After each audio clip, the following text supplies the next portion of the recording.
నేను ఒకటి అడుగుతా భయ్య, మీ అపార్ట్మెంట్ లిఫ్ట్ సేఫేనా? ఈ రోజు టాపిక్ అదే. రోజు రోజుకి మన సిటీల్లో ఆకాశాన్ని తాకుతున్న బిల్డింగ్లు, ఎత్తైన అపార్ట్మెంట్లు పెరిగిపోతున్నాయి కదా. సాధారణంగా చాలా మంది ఒకటికి మించి ఉన్న అంతస్తుకు వెళ్ళడానికి ఖచ్చితంగా లిఫ్ట్ ను వాడుతుంటారు. ఇలా 4వ అంతస్తుకో 10 అంతస్తుకో అంతకన్నా పై అంతస్తుకు వెళ్ళాలంటే మనం కళ్ళు మూసుకొని నమ్మేది దేన్ని?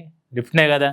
మరి ఒక్కసారి ఆలోచించండి, మనం రోజు వాడే ఆ లిఫ్టే మనల్ని క్షేమంగా చేర్చాల్సిన ఆ లిఫ్ట్ సడన్ గా ఒక మృత్యు పాశంలా మారితే, ఒక ఇనుప పెట్టెలో మన ప్రాణాలతో ఊగిసలాడాల్సి వస్తే వినడానికి భయంకరంగా ఉంది కదా. కానీ ఇది సినిమా స్టోరీ కాదు, ఇప్పుడు మన తెలుగు రాష్ట్రాల్లో ముఖ్యంగా తెలంగాణలో జరుగుతున్న పచ్చి నిజం. లిఫ్ట్ అనేది ఒక రకమైన సోషియాలజీకి సింబల్ లాంటిది. ఎందుకంటే అది పేదవాడికైనా, కోటీశ్వరుడికైనా, ఆఖరికి ఒక రాష్ట్ర ముఖ్యమంత్రికైనా, రాష్ట్ర మంత్రికైనా ఒకేలా పనిచేస్తుంది.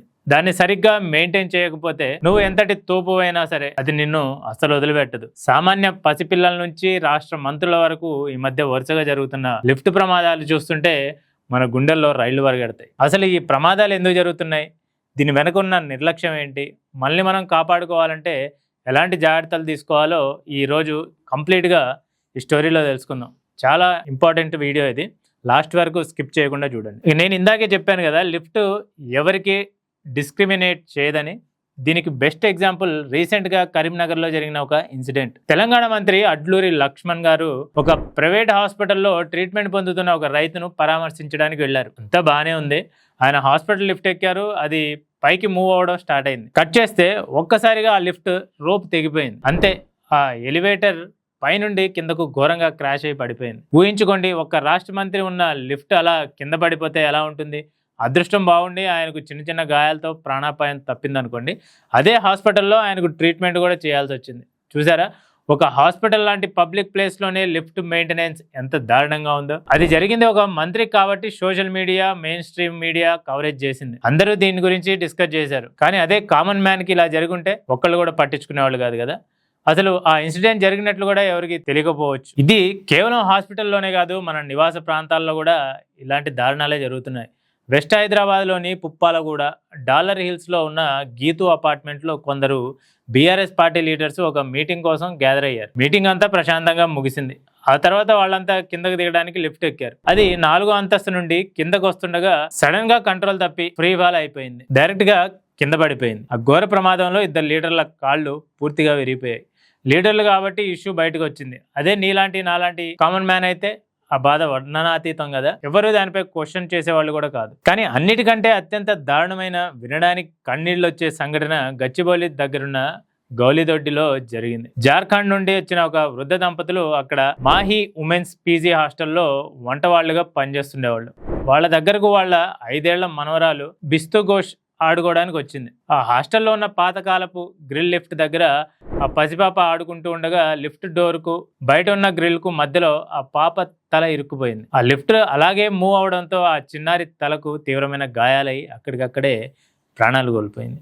ఒక్కసారి ఆలోచించండి, ఆ తల్లిదండ్రుల ఆవేదన ఎంత భయంకరంగా ఉంటుందో. పాత లిఫ్ట్లు, సరిగ్గా సర్వీసింగ్ చేయని గ్రిల్ డోర్లు ఎంతటి ప్రాణాంతకంగా మారుతున్నాయో చెప్పడానికి ఈ పసిపాప మరణమే ఒక నిదర్శనం. ఇలాంటి ప్రమాదాలు జరిగినప్పుడల్లా మనకు కొన్ని ప్రశ్నలు వస్తాయి. అసలు వీటికి రూల్స్ లేవా? పర్యవేక్షించే అధికారులు లేరా అని. Telangana elevator association president Avinash గారు చెప్పిన దాని ప్రకారం తెలంగాణలో తెలంగాణ లిఫ్ట్ యాక్ట్ 2015 అనే చట్టం ఎప్పటి నుంచో పెండింగ్ లో ఉందట. పక్కనే ఉన్న ఆంధ్రప్రదేశ్ ప్రభుత్వం గత ఏడాది లిఫ్ట్ అండ్ ఎస్కలేటర్ బిల్ కి ఆమోదం తెలిపి కఠినమైన రూల్స్ తెచ్చింది. కానీ తెలంగాణలో మాత్రం ఈ చట్టాన్ని అమలు చేయడంలో తీవ్రమైన ఆలస్యం జరుగుతుంది. ఈ చట్టం కనుక వస్తే ఏమవుతుందంటే, ప్రతి అపార్ట్మెంట్లో, హాస్పిటల్లో, హాస్టల్లో ఉన్న లిఫ్ట్ ని ఖచ్చితంగా రెగ్యులర్ గా ఇన్స్పెక్ట్ చేయాలి. దానికి ఒక ఫిట్నెస్ సర్టిఫికేట్ కూడా ఉండాలి. సరైన సర్వీసింగ్ చేయకపోతే భారీ జరిమానాలు, ఆఖరికి జైలు శిక్ష కూడా పడేలా రూల్స్ ఉంటాయి. ఈ చట్టాన్ని వెంటనే అమలు చేయాల్సిన టైం వచ్చేసింది. అసలు లిఫ్ట్ ప్రమాదాలకు అసలు కారణాలు ఏంటో ఒకసారి లుక్ చేద్దాం. Chief quality maintenance. చాలా అపార్ట్మెంట్ అసోసియేషన్లు డబ్బులు ఆదా చేయడానికి ఒరిజినల్ కంపెనీ వాళ్ళని కాకుండా లోకల్ మెకానిక్లకు ఇచ్చి సర్వీసింగ్ చేయిస్తుంటారు. వాళ్ళు క్వాలిటీ లేని లోకల్ రోప్స్ వాడడం వల్ల అవి సడన్ గా తెగిపోతుంటాయి. ఇక రెండోది ఓవర్లోడింగ్. ఫర్ ఎగ్జాంపుల్, ఒక లిఫ్ట్ కెపాసిటీ 4 మనుషులు అయితే అందులో 6 ఎక్కుతుంటారు. దీనివల్ల మోటార్ పై ప్రెషర్ పెరిగి బ్రేకులు ఫెయిల్ అవుతాయి. ఇంకా మూడోది ఏఆర్డి లేకపోవడం, అంటే ఆటోమేటిక్ రెస్క్యూ డివైస్ లేకపోవడం అనమాట. కరెంటు పోయినప్పుడు లిఫ్ట్ మధ్యలో ఆగిపోకుండా దగ్గరలోని ఫ్లోర్ కి వచ్చి డోర్ ఓపెన్ అయ్యేలా చేసే సేఫ్టీ సిస్టమ్ ఇది. చాలా పాత బిల్డింగ్లలో ఇది అసలు కనబడదు అనుకోండి. ముందుగా మీ అపార్ట్మెంట్లో ఇవి చెక్ చేసుకోండి. ప్రభుత్వం చట్టాలు తెచ్చే వరకు మనం మన ప్రాణాలను పణంగా పెట్టలేం కదా.